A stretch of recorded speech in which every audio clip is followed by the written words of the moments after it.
Nossa perda é diretor da companhia de ABC e fora de basicamente não tem diretor. A situação, maneira nós miramos agora que não tem informação basada que está passando.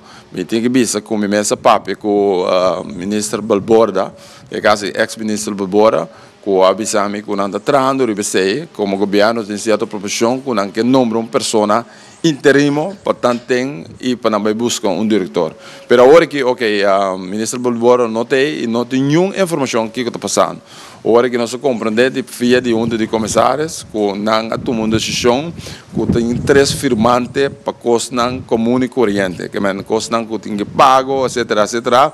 Tem membro de comissários da firma e com dois outros managers, que men três firmas também recebem documento não.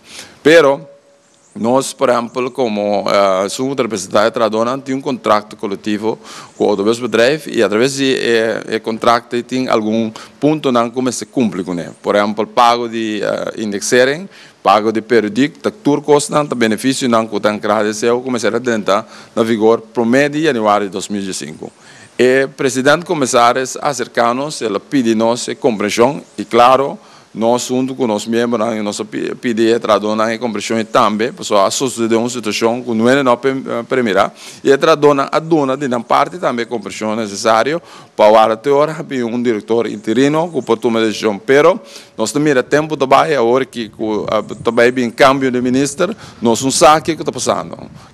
Essa é a nossa preocupação que nós temos agora. Quanto mais por guarda?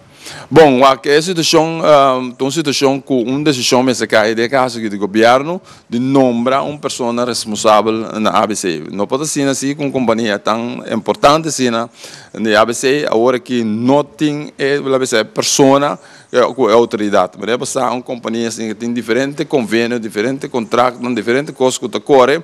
O diretor afirma, mas lamentavelmente, mas acaba, ela falece, que não tem ninguém para reemplaçar tampouco. Porque no momento que ela falece, não tem nenhum reemplaçante. Que agora que nós cai de vaga, de baixo, a ABC não tem ninguém para manejar agora. Que a situação é mais pronto possível, o governo assumir sua responsabilidade. É caso que nós com a ministra, mas compreender que o ministro Jardim toma carteira de ministro Balborda, e a decisão se cai mais possível para pôr uma pessoa responsável na autobus bedrijf.